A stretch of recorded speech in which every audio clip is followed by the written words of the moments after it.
Malam ini saya mencoba untuk mengajar Bapak Ibu dengan sebuah tema yang sangat menarik, berbeda pendapat tetapi tidak terluka. Berbeda pendapat tapi tidak terluka. Mari kita lihat nanti sambil disiapkan.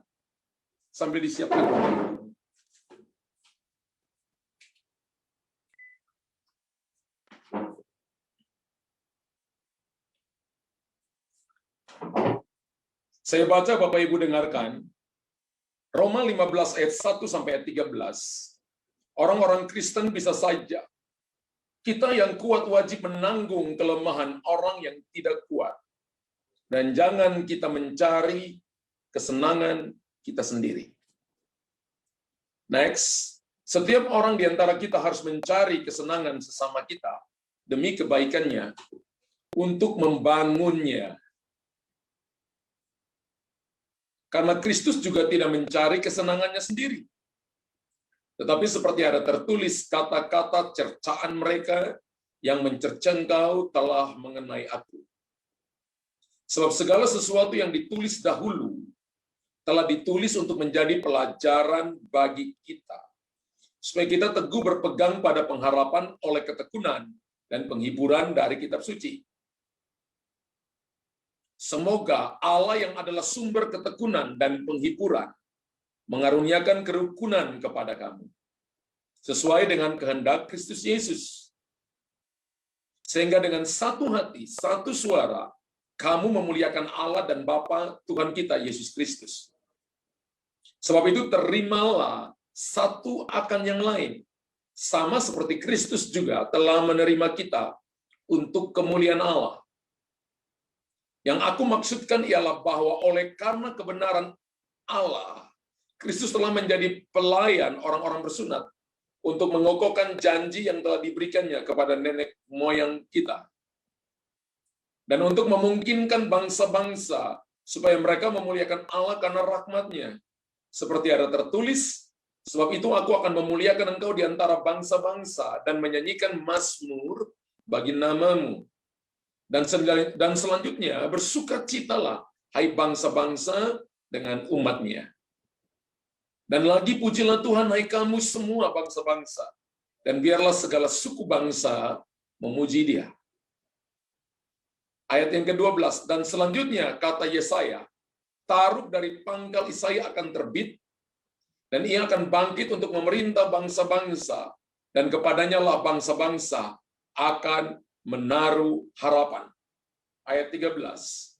Semoga Allah, sumber pengharapan, memenuhi kamu dengan segala sukacita dan damai sejahtera dalam iman kamu, supaya oleh kekuatan Roh Kudus kamu berlimpah-limpah dalam pengharapan.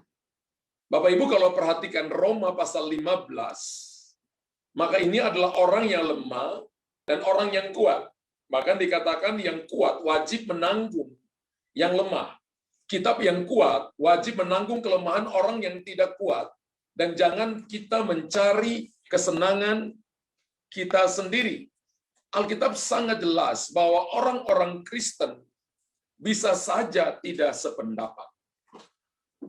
Kadang-kadang Bapak Ibu, kita mengalami perbedaan pendapat dan berusaha untuk memberikan begitu banyak alasan untuk membenarkan pendapat kita. Suami dan istri, orang tua dan anak, rekan kerja dengan rekan kerja, hamba Tuhan dengan hamba Tuhan, rekan bisnis dengan rekan bisnis, sehingga akhirnya terjadi pertentangan, percecokan. Padahal berbeda pendapat itu adalah sesuatu yang biasa. Berbeda pendapat, tetapi kita tidak terluka. Tuhan mau kita berbeda pendapat, karena perbedaan bukan musuh, tapi perbedaan itu keindahan. Katakan amin 2 juta triliun kali. Perbedaan bukan musuh, tapi perbedaan adalah suatu keindahan. Bapak Ibu tulis di situ. Kalau saya berbeda pendapat, itu bukan musuh, tapi itu adalah sebuah keindahan. Amin 2 juta triliun kali. Haleluya. Tuhan mau seperti itu. Padahal begini, beda pendapat, beda hikmat, dan beda prinsip-prinsip, itu hal yang biasa. Karena Alkitab berkata begini bahwa berbeda pendapat, berbeda hikmat, berbeda prinsip-prinsip Alkitab, itu dapat merangsang adanya sebuah diskusi yang sehat, yang mengarahkan, bahkan yang mengarahkan kita dapat mengambil keputusan-keputusan yang tepat. Musik kalau yang tadi dimainkan oleh Harani, kalau dimainkan semua di nada minor, itu bunyinya nggak enak banget. Makanya sebuah musik disebut dengan harmoni, itu adalah dimainkannya minor dengan mayor secara bersama-sama. Baru kita kedengaran yang namanya musik yang indah. Kalau kehidupan ini cuma satu suara, saya yang paling benar, kamu salah, nggak bisa. Tidak ada yang namanya keindahan di situ. Tidak ada yang namanya harmoni. Yang namanya harmoni, kemudian kita dapat kata harmonis. Entah dalam keluarga, entah dalam pelayanan, entah dalam membangun hubungan bisnis, pekerjaan, relationship satu dengan yang lain. Itu karena ada minor dan ada mayornya. Bahwa berbeda pendapat, berbeda dalam hikmat, berbeda dalam prinsip-prinsip, justru Alkitab berkata, Alkitab merangsang supaya adanya diskusi, adanya saling mengeluarkan pendapat supaya kita mengambil keputusan yang tepat. Kitab Amsal berkata begini, peperangan dimenangkan. Penasehat banyak bukan berarti harus satu suara, berbeda-beda pandangan, tapi kemudian memenangkan sebuah peperangan kehidupan, peperangan rohani. Kita bisa menjalani kehidupan keluarga dengan baik. Katakan haleluya. Amin. Jadi Bapak Ibu jangan takut dengan sebuah perbedaan, apalagi itu perbedaan pendapat. Kesulitannya adalah begini, ketika seseorang membangun sebuah komunikasi, diskusi, dia harus tetap bersemangat tanpa bersifat merusak. Banyak kali ketika seseorang mulai bangun diskusi dan ada beda pendapat, maka satu sisinya tanduknya tuju keluar untuk siap menanduk orang yang tidak sependapat dengan dia.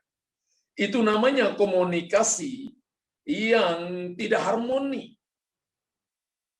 Haleluya. Atau frustrasi. Maka kita akan berdekatan dengan dosa.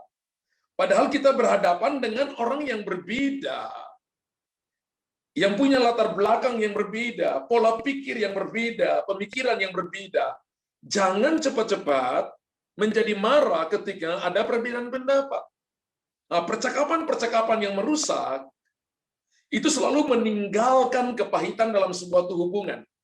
Saya melayani begitu banyak orang yang terluka hatinya, entah itu suami, istri, anak-anak, atau hamba.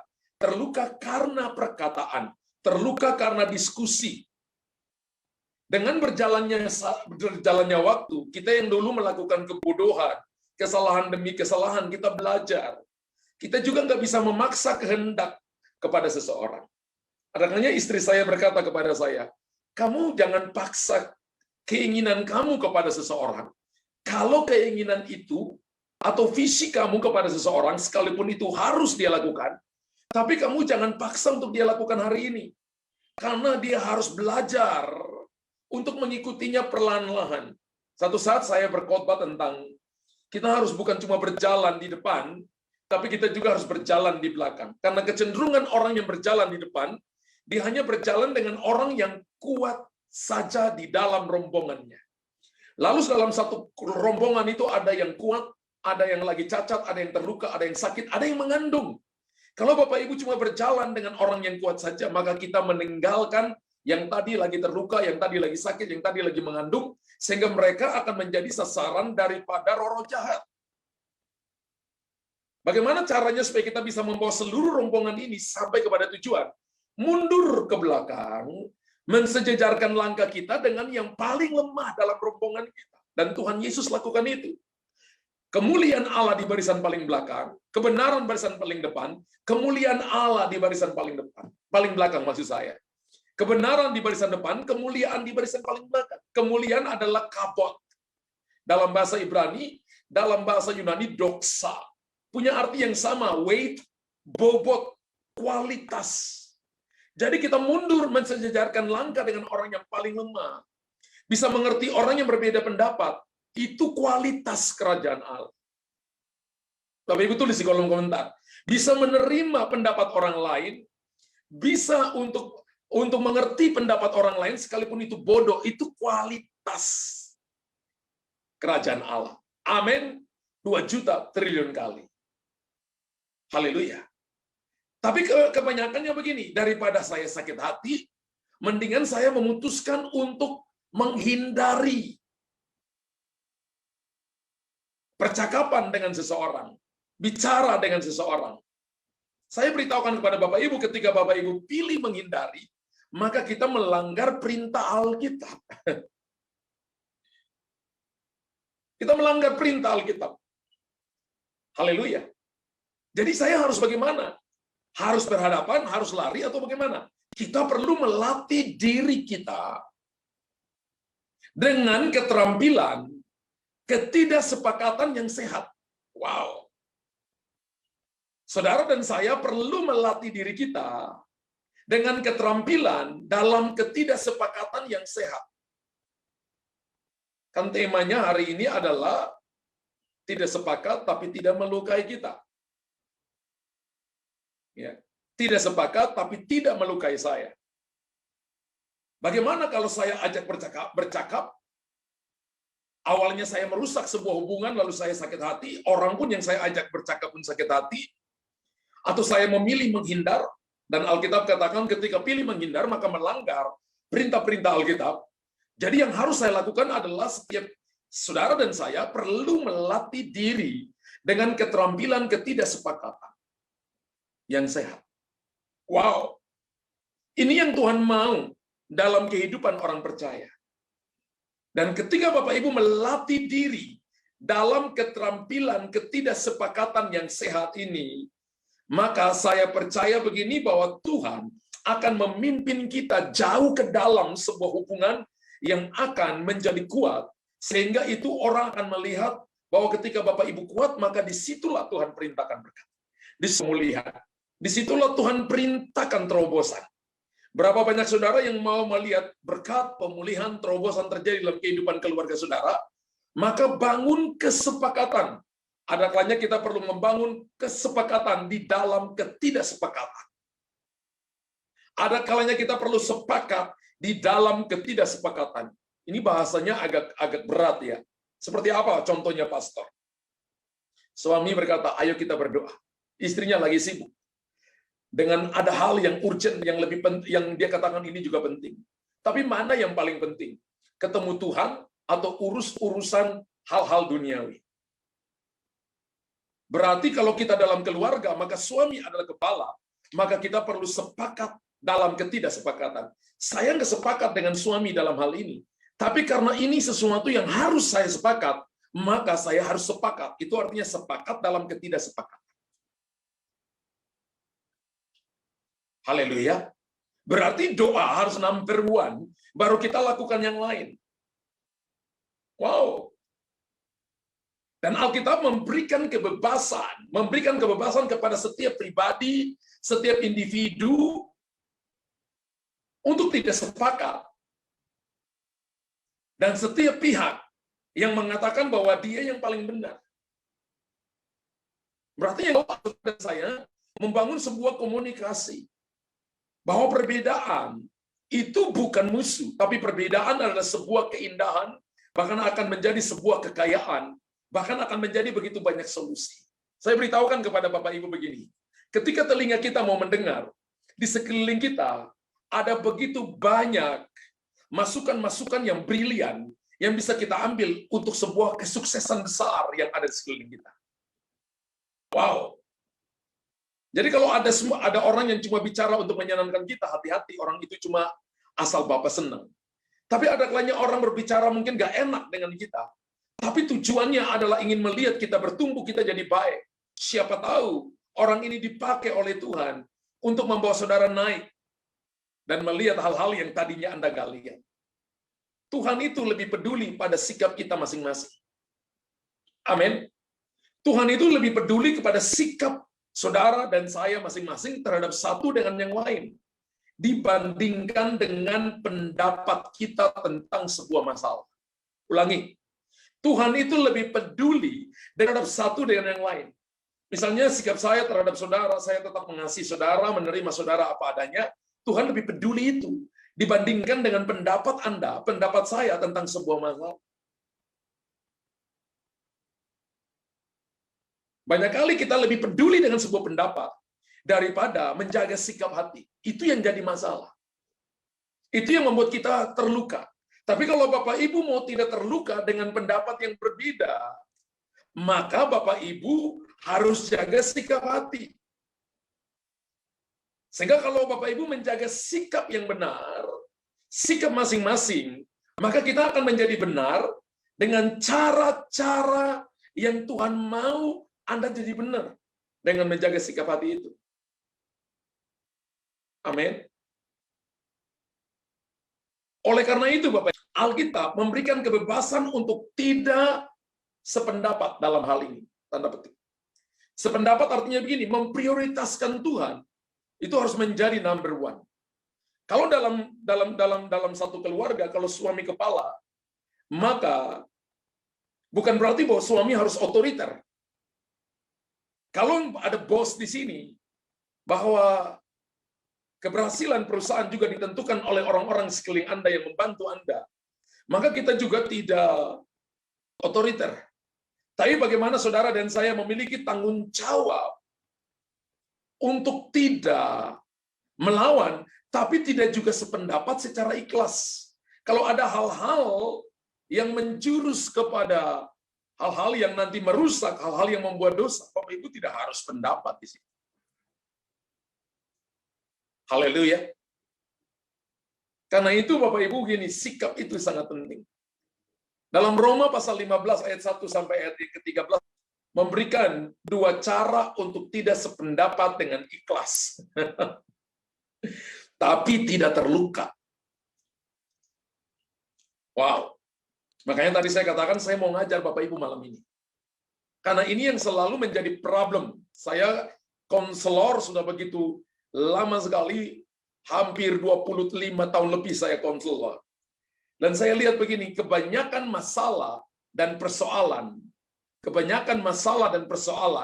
yang datang dalam pribadi, keluarga, suami dan istri adalah karena tidak sepakat dengan ikhlas. Tapi hari ini, Roma pasal 15 ayat 1 sampai 13 memberikan dua cara untuk tidak sepakat dengan ikhlas. Yang pertama adalah begini, setiap orang di antara kita harus mencari kesenangan sesama kita demi kebaikannya untuk membangunnya. Ayat yang kedua. Alkitab ajar loh Bapak Ibu. Alkitab mengajar. Alkitab ajarkan kita. Coba kita lihat Roma 15 ayat yang kedua. Dikatakan begini, setiap orang di antara kita, berarti tidak ada pengecualian. Harus, kata harus di situ, artinya ini sebuah kewajiban. Tidak ada pilihan. Tidak ada daerah abu-abu. Harus mencari kesenangan sesama kita demi kebaikannya untuk membangunnya. Wow. Makanya tadi saya memulai ini dua cara untuk tidak sepakat dengan ikhlas. Mencoba mencari kesenangan sesama kita demi kebaikannya untuk membangunnya. Yang kedua, Alkitab mengajarkan kepada kita, sebab itu terimalah satu akan yang lain, sama seperti Kristus juga telah menerima kita untuk kemuliaan Allah. Ayat yang ke-7. Wow. Ayat yang ke-7. Itu terimalah satu akan yang lain, sama seperti Kristus juga telah menerima kita untuk apa? Kemuliaan Allah. Ketika Bapak Ibu bisa terima orang lain, beda pendapat nih. Terima orang lain yang kalau ngomongnya nyelekit, Alkitab katakan begini, untuk kemuliaan Allah. Berarti sikap hati itu paling penting. Kalau begitu begini, hal yang pertama, setiap orang di antara kita harus mencari kesenangan sesama untuk kebaikannya, untuk membangunnya. Maka perintah pertama ini meletakkan tanggung jawab pada orang yang kuat. Saya mau tanya berapa banyak orang yang kuat di sini? Orang yang kuat bukan karena minum obat kuat. Bukan karena makan 4 sehat 5 sempurna. Sekalipun ada faedahnya tapi terbatas. Tapi orang yang kuat di sini adalah mereka yang harus menyenangkan orang yang lemah. Wow. Luar biasa. Perintah pertama meletakkan tanggung jawab pada orang yang kuat. Coba Bapak Ibu perhatikan Roma 15 ayat yang pertama tadi. Ini sesuatu yang Bapak Ibu perlu pelajari seumur hidup sesungguhnya.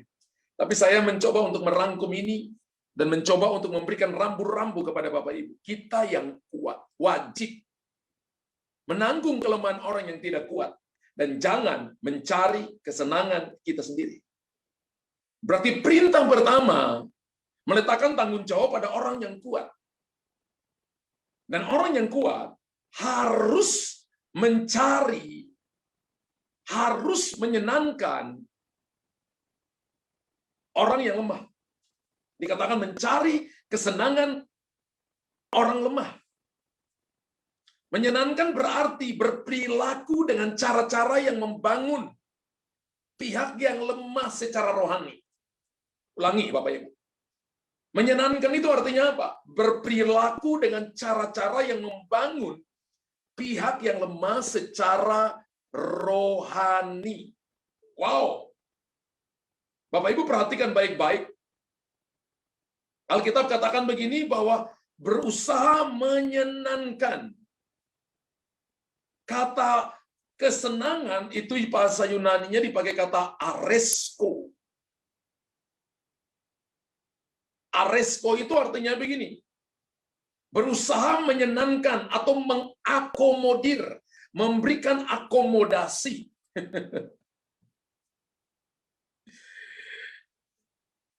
Biasanya kita memberikan akomodasi kepada orang yang setuju dengan kita. Yang tidak setuju, tidak dapat sama sekali akomodasi.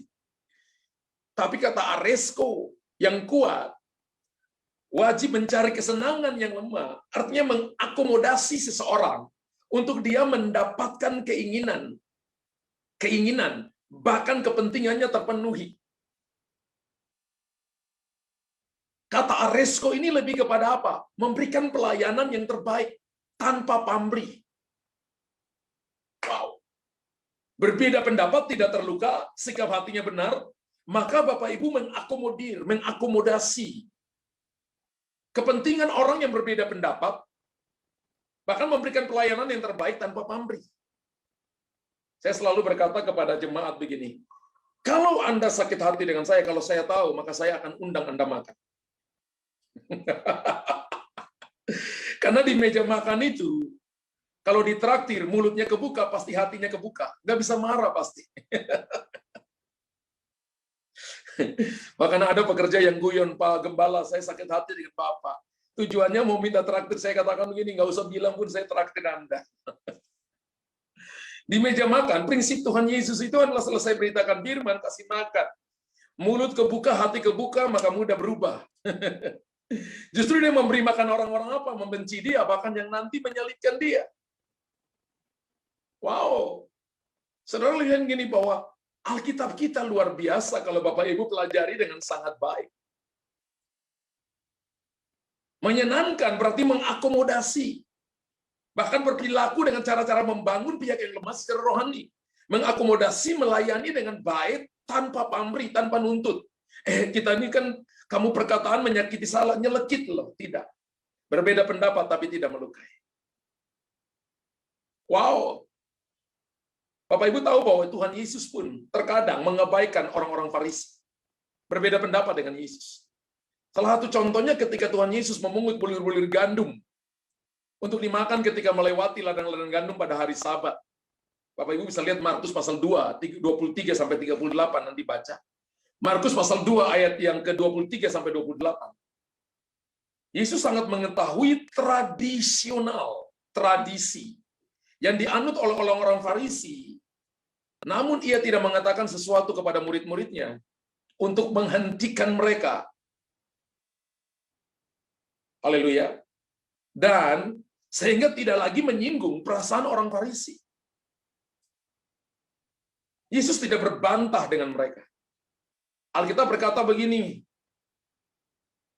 kalau Bapak Ibu mau lihat bahwa apa yang menjadi vision, mimpi tujuan Tuhan terjadi dalam hidup saudara. Jangan repotkan diri dengan perkataan-perkataan yang mencoba menghentikan saudara. Kadang Tuhan Yesus melanjutkan tugasnya, meskipun bertentangan dengan tradisi pada waktu itu, untuk mendapatkan legalistik orang Farisi. Yesus tetap melanjutkan tugas Bapa di sorga. Yesus tidak sakit hati dengan perilaku-perilaku dari orang Farisi. Bapak Ibu tahu ada 4 golongan yang bunuh Tuhan Yesus. Golongan yang pertama itu adalah ahli Taurat, ya, Farisi, gambaran hamba-hamba Tuhan. Yang kedua yang membunuh Tuhan Yesus itu adalah golongan agamawi. Yang ketiga itu demokrasi, suara terbanyak. Dan yang keempat itu militer, pasukan Romawi, prajurit Romawi. 4 golongan ini yang bunuh Yesus. Contoh lain dalam Alkitab, dalam Markus pasal 3 ayat 1-6. Di mana Yesus memilih perselisihan-perselisihan dengan hati-hati. Ya. Ada banyak pertanyaan-pertanyaan orang Farisi memancing Yesus, apakah boleh kami membayar pajak kepada Kaisar? Pertanyaan-pertanyaannya itu memancing untuk sebuah argumentasi yang membuat sehingga mana benar, mana salah. Ini bukan masalah benar salah, apa yang benar. Alkitab mengajarkan kepada saudara, bahkan Yesus memerintahkan agar kita mencari kesenangan sesama kita. Aresko, kita mengakomodir kepentingannya, kita mengakomodir pikirannya, kita melayani dia dengan baik tanpa ada unsur yang lain, melayani dengan tanpa pamrih. Wow. Sesama di sini berarti orang yang mana, Pak? Tidak kenal Tuhan. Sesama di sini berarti orang-orang Kristen yang dekat dengan Anda. Bisa saja suami, istri, anak-anak. Haleluya. Contoh dalam kasus perbedaan pendapat. Misalnya, ada bapak ibu yang tinggal dengan mertua mungkin. Mohon maaf. Saya waktu pertama kali menikah pun tinggal dengan mama mertua karena diminta sama mama mertua. Ya. Dan ketika saya tinggal, ketika anak sudah mulai besar, mama mertua saya itu punya pensiun. Anak sudah mulai besar, saya ngomong begini, Ma, minta maaf ya. Sekalipun saya masih ada di rumah mama, tapi saya ini suami untuk keluarga saya. Jadi kalau nanti oma, mama mau beli, anak-anak minta beli es krim atau apapun, jangan beli karena kita larang anaknya makan es krim. Ya. Tapi mari saya beritahukan, itu mama saya sangat penurut, mama mertua saya orangnya sangat penurut. Ya. Tapi kalau Bapak Ibu berhadapan dengan ibu mertua, Bapak Ibu ada di satu kota yang sama dan anak Bapak Ibu mau diikutin sanggar tari dan ibu mertua katakan begini, jangan membiarkan anakmu mengikuti kursus menari. Dan kalau Bapak Ibu sering membangun kontak dengan ibu mertua, dan selalu dia berkata seperti itu, maka jalan terbaiknya adalah tunduk saja kepada ibu mertua Anda. Daripada nanti Anda berkata begini, ini kan keluargaku, lama-lama bertengkar. Kenapa kita tidak mengakomodir? Nggak ada yang salah. Sambil nanti jalan dengan waktu, sampai waktu satu saat nanti kalau kita lihat bahwa callingnya anak kita bukan panggilannya menari, kita beritahu, Ma, anak saya itu panggilannya bukan nari, tapi dia panggilannya nyanyi. Atau panggilannya adalah IT. Nggak apa-apa. Jadi semuanya smoothie, tidak ada yang terluka. Haleluya. Banyak kali kan kita ngotot, mama jangan campur-campur, papa jangan campur-campur, bertengkar. Sehingga akhirnya kita pulang dengan dongkol. Padahal apa salahnya sih, ikut saja dulu. Apalagi kalau mama mertua berkata, nanti saya yang bayar uang khususnya. Wow, enak. Ikut saja. Ikut saja. Dalam hal ini kita sering kali keputusan-keputusan kita tergantung pada situasi.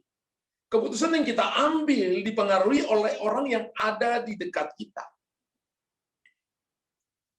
Apa? Kalau misalnya itu untuk membangun, ingat loh, saya sedang bicara tentang tidak sepakat bukan berarti kita harus terluka. Contoh lain misalnya suami mengizinkan dan tidak menganggap wajar, tidak mengizinkan dan tidak menganggap wajar istrinya kalau pergi ke gereja, ke rumah ibadah, mengikuti kebaktian, memakai celana panjang. Tapi sang istri tidak sependapat. Sang istri berkata, ini zamannya sudah berubah dengan zaman Siti Nurbaya.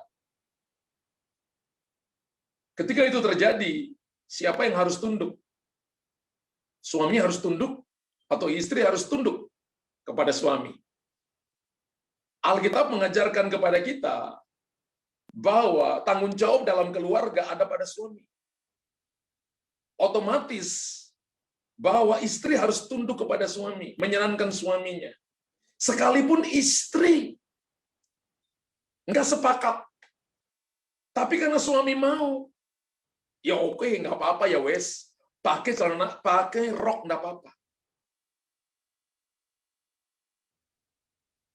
Ketika lakukan itu, maka kita memilih jalan damai sejahtera. Memilih jalan tidak terluka. Contoh, istri suka makan bakso, suami nggak suka. Orang menikah itu bukan saling merubah, Bapak Ibu. Tulis Bapak Ibu di situ. Menikah bukan saling merubah. Tapi menikah itu untuk saling memprioritaskan. Tulis Bapak Ibu di kolom komentar. Saya menikah bukan untuk saling merubah. Bukan saling merubah pasangan. Bukan saling merubah istri. Tapi saya menikah untuk saling memprioritaskan. Amin. 2000 triliun kali. Haleluya. Contoh begini. Istri suka makan bakso, suami nggak suka. Ya. Lalu, karena prioritas, satu saat istri ajak makan bakso, karena suami nggak suka, tapi daripada bertengkar, suami ikut, lalu duduk di samping istrinya. Prioritasnya begini, ketika istrinya makan bakso, dia coba dengan 1 sendok untuk ngetes kuahnya.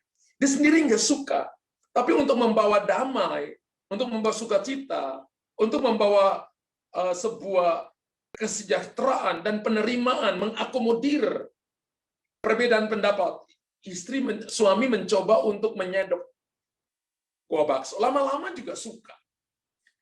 Lama-lama juga suka. Jadi jangan cepat menolak. Jangan antipati lebih dulu. Haleluya.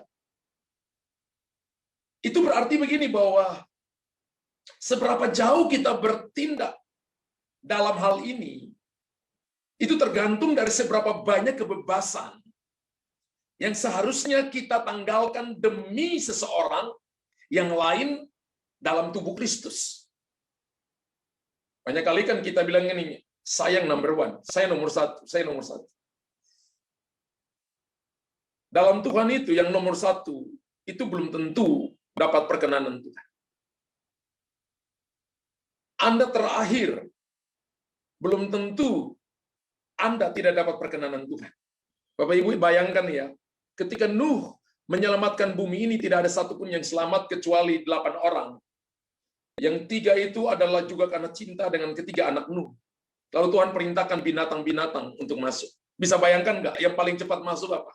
Kijang, kuda, zebra. Ya. Yang paling cepat masuk. Yang paling lambat bayangkan apa? Saya bayangkan siput. Paling lambat. Dan Nuh harus tunggu sampai siput terakhir masuk. Yang terbang semua paling cepat. Saya bayangkan siput. Sekarang lagi transit di Kepulauan Fiji. Kemudian berenang sampai di Merauke. Berenang sampai di Jayapura. Wow, untuk sampai Jakarta. Butuh berhari-hari, berminggu-minggu. Dan Nuh tunggu.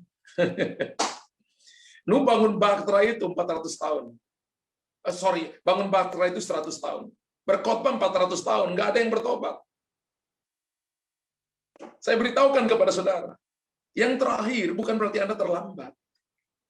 Anda tetap dapat kesempatan yang sama.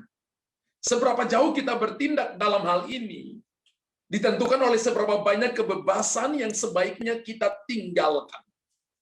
Kemauan, keinginan saudara dan saya harus untuk kepentingan orang lain dalam tubuh Kristus. Dan Alkitab memusatkan pikiran pada Tuhan Yesus teladan kita yang meninggalkan kebebasannya dari sorga demi saudara dan saya. Wow, dia menanggalkan keilahiannya, kebebasannya. Dalam Roma pasal 15 ayat 3a kita perhatikan ayatnya. Roma pasal 15 ayat 3a kita perhatikan. Yesus Kristus tidak menyayangkan dirinya.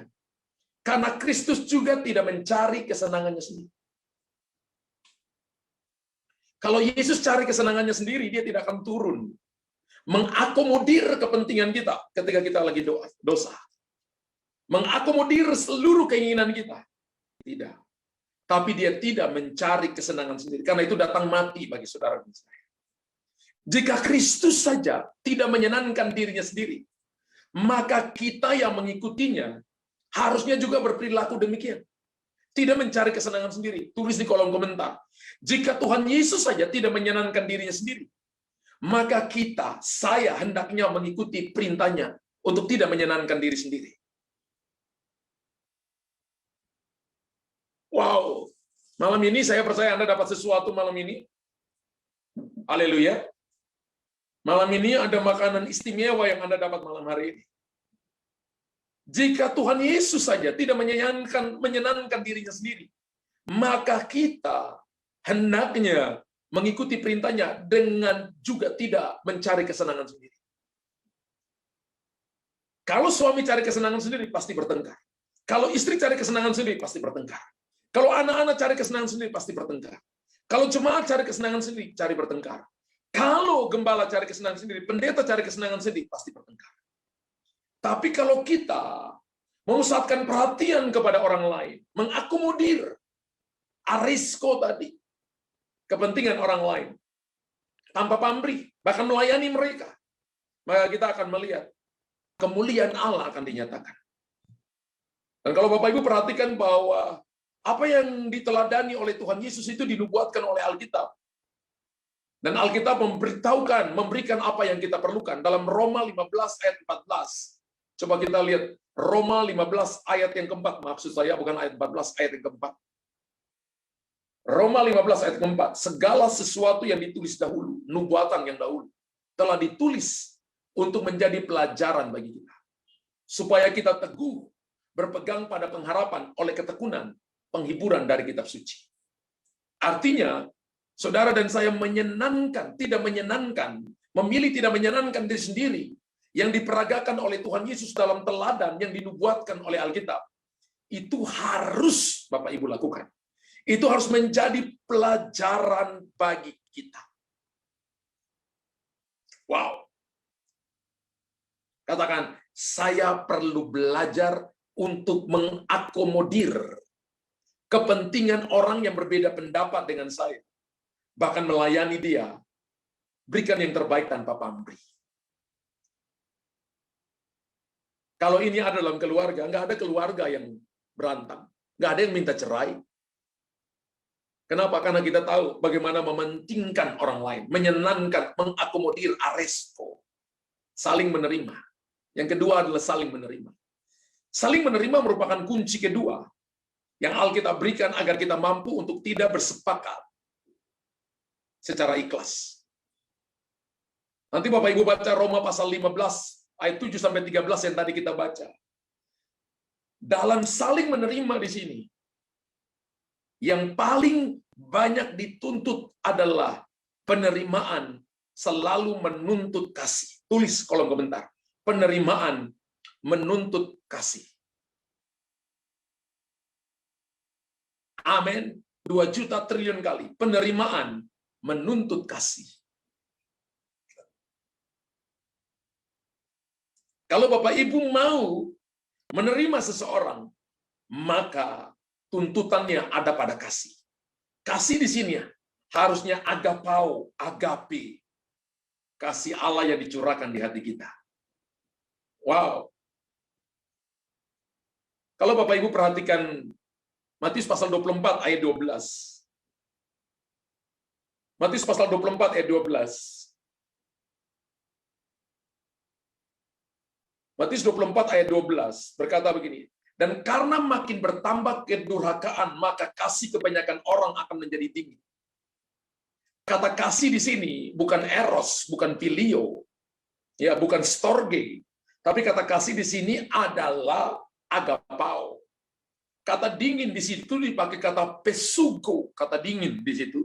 Kata pesugo bahasa Yunani itu adalah membeku. Jadi kasihnya tuh udah dingin, udah membeku. Kaku gitu, kaku banget. Dan kasih di sini adalah agapao. Tapi saling menerima di sini yang saya jelaskan, Roma 15 ayat 7 sampai 13. Kata kuncinya ada pada penerimaan menuntut kasih. Berarti saling menerima, berarti kita memberikan kasih kita yang tulus dan murni kepada orang itu sekalipun beda pendapat. Katakan wow 3.000 triliun kali. Wow 3.000 triliun kali. Penerimaan menuntut kasih. Nah, saling menerima berarti kita apa? Saling memberikan kasih kita yang tulus dan murni. Sulit loh. Banyak kali ketika orang baik dengan kita baru kita baik. Tapi orang jahat kita balas jahat. Itu bukan anak Tuhan. Tapi kalau Bapak Ibu lakukan itu, orang yang tidak kenal Tuhan juga lakukan itu dong.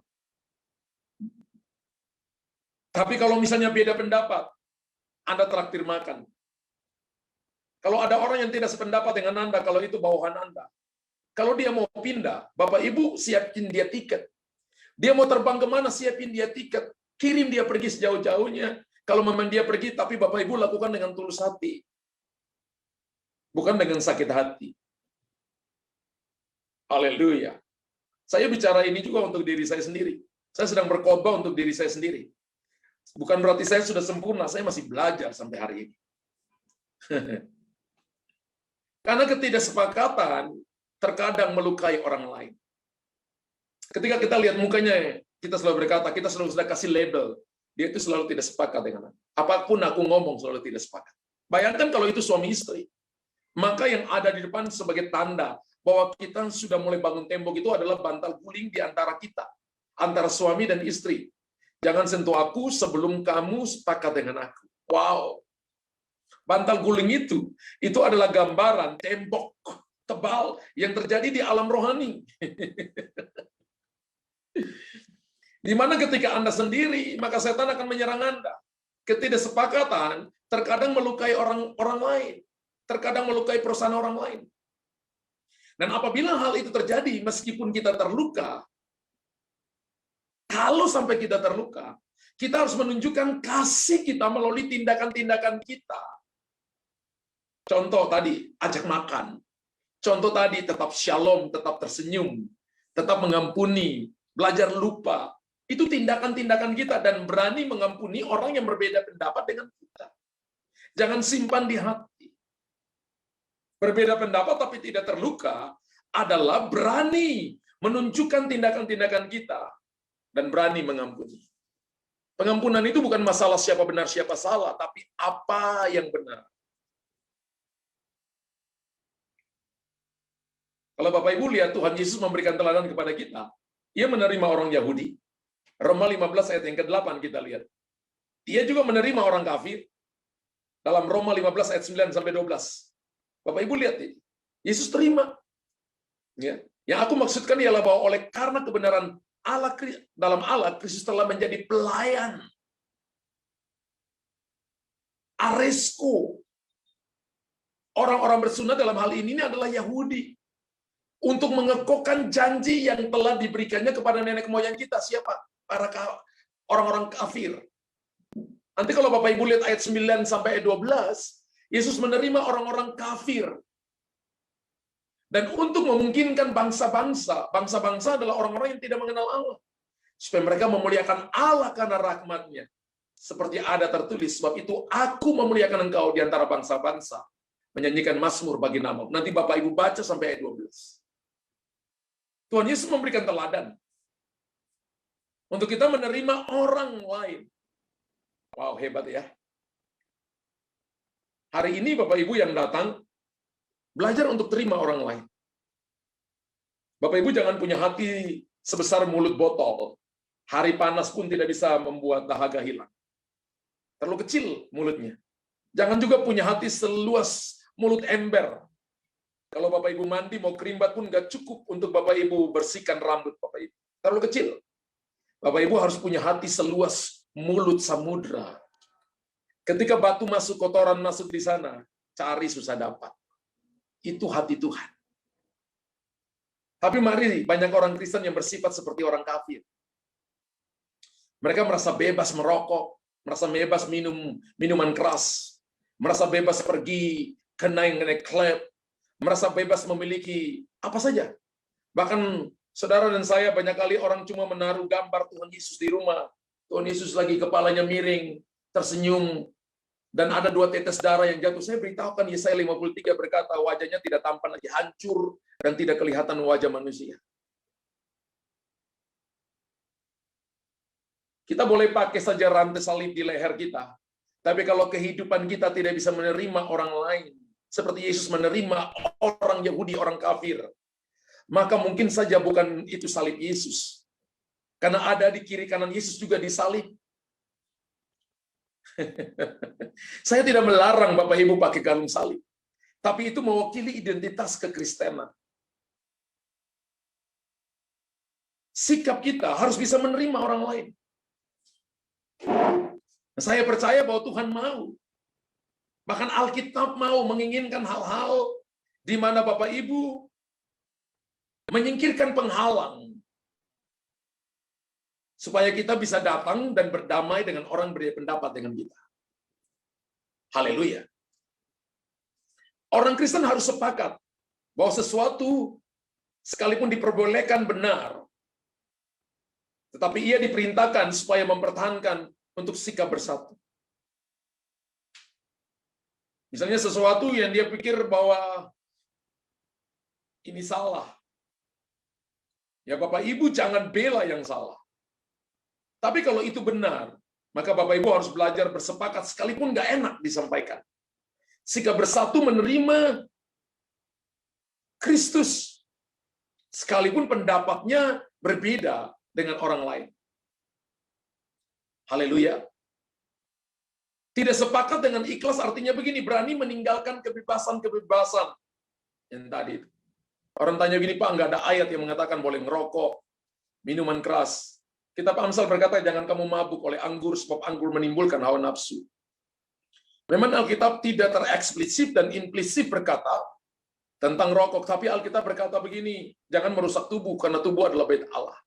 1 Korintus 3, 16, 17, 1 Korintus 6, 19, 20, tidak tahukah kamu bahwa tubuhmu adalah bait Allah? Barang siapa merusakkan bait Allah, Allah akan merusakkan dia, karena bait Allah itu kudus dan bait Allah itu adalah kamu. Kamu telah dibeli dengan harga yang lunas dibayar, karena itu permuliakan Allah dengan tubuhmu.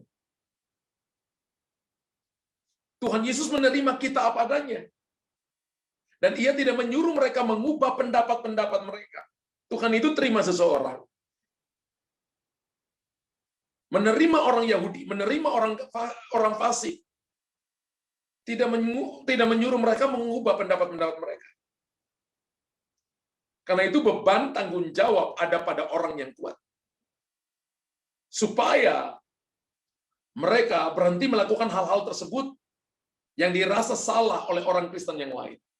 Ketika Bapak Ibu kuat-kuat dalam Tuhan, ada orang yang kuat secara fisik tapi rohnya tidak kuat. Tapi ketika Bapak Ibu kuat secara rohani, Bapak Ibu bisa handle perbedaan. Memang nggak enak. Nggak enak. Kita paling cocok. Saya kalau pilih, saya lebih cocok pilih dengan orang yang sependapat dengan saya daripada orang yang tidak sependapat dengan saya. Tapi orang yang sependapat pun juga harus dewasa, tidak sependapat pun harus dewasa. Kalau Bapak Ibu tidak sependapat dengan seseorang, jangan expose di media sosial. Itu bagi saya kurang etika. Kalau tidak sependapat, maka tidak sependapat dalam diskusi. Selesai diskusi, selesai. Tidak expose. Tidak untuk menjatuhkan orang lain. Nah, kita sedang menunjukkan bahwa kita adalah orang yang belum dewasa secara rohani. Ya. Karena itu mari saya beritahukan kepada Bapak Ibu begini, bahwa kalau Bapak Ibu mau berlimpah dalam pengharapan, maka kelimpahan dalam pengharapan itu hanya dikerjakan oleh Roh Kudus dalam diri kita. Karena kita mau berkorban demi orang-orang lain yang kita kasihi. Dan orang Kristen yang sering bertengkar, akibat masalah-masalah kecil, akan membuat dia terhalang untuk dia sampai kepada melihat kelimpahan itu. Karena akan memaksakan ketegangan-ketegangan yang tidak penting dalam sebuah hubungan, dan akan merasa tidak nyaman untuk saling bertemu, sehingga tidak membangun sebuah keunitian untuk menggenapi Matius 18, 18, 20, Mazmur 133, 1-3. Dan biasanya mereka memilih, mereka yang mengakhiri perselisihan, yang tidak sependapat, yang terluka adalah, paling lazim adalah berpisah. Apakah Tuhan menghendaki demikian? Tidak. Alkitab menghendaki unity, kesatuan. Ada suami-suami yang katanya, aku sudah sependapat dengan istriku lalu cerai. Bapak Ibu sedang melawan, melanggar Alkitab.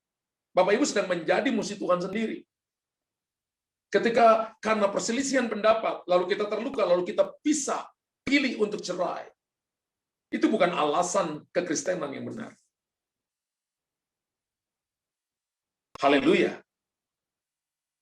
Tindakan menghindar menjadi suatu cara hidup lebih daripada sekedar suatu gaya bagaimana mengelola manajemen konflik.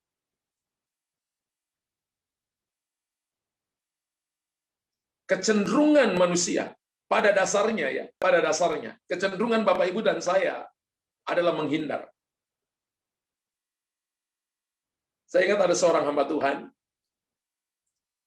Satu saat dia dengar bahwa hamba Tuhan yang lain membicarakan dia. Hamba Tuhan ini adalah seorang yang dipakai Tuhan dengan hebat. Dan dia dengar diceritain sama hamba Tuhan yang lain. Dan ketika dalam sebuah pertemuan hamba-hamba Tuhan, ketika hamba Tuhan ini datang dan hamba Tuhan yang menceritakan dia ada di sana, saudara tahu apa yang terjadi? Dia tadi duduk paling depan, kemudian dia ambil kursinya, dan dia pilih duduk dekat orang yang menceritakan dia. Dan dia berkata, saudara, apa kabarmu? Adakah yang saya bisa bantu? Dan kemudian setelah itu dia dengar bahwa hamba Tuhan yang menceritakan dia itu membutuhkan.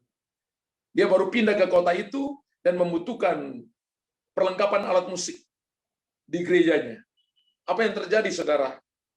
Dalam minggu itu, dia memerintahkan orang keuangannya untuk menyediakan perlengkapan alat musik bagi hamba Tuhan itu. Saudara, ketika hamba Tuhan itu ketemu dengan dia, dan dia berkata begini, ternyata apa yang saya dengar tentang kau salah, dan saya melihat Tuhan dalam hidup. Kasih itu selalu menang. Bukan menghindar, Bapak Ibu.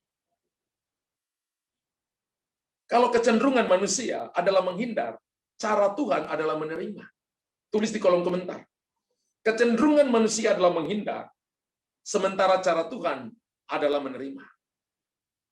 Wow, apabila kita mengatasi ketidaksepakatan terhadap masalah-masalah dengan cara kita sendiri, lebih daripada cara Allah. Cara Allah itu menerima.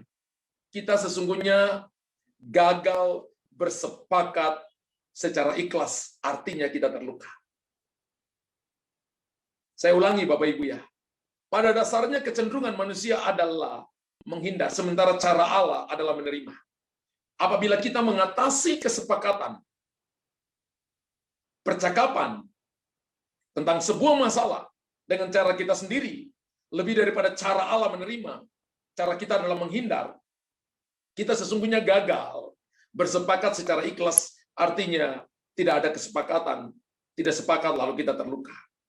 Tapi hari ini saya percaya bahwa kita memilih cara Tuhan menerima orang lain, mengakomodasinya, mengakomodirnya, melayaninya dengan memberikan yang terbaik tanpa pamrih. Maka saudara sedang membangun kesepakatan secara ikhlas, sekalipun berbeda. Bukan musuh, tapi itu adalah kekayaan. Itu adalah sebuah keindahan. Tuhan memberkati saudara. Anda yang diberkati malam ini, tulis di kolom komentar. Saya sungguh amat diberkati Tuhan dengan luar biasa. Saya sepakat dan tidak terluka. Haleluya. Berbeda pendapat, saya mau berbeda pendapat, tetapi tidak terluka. entah dengan istri, entah dengan suami, entah dengan anak-anak, tapi saya tidak terluka. Saya mau pakai cara Tuhan, menerima, bukan menghindar. Wow,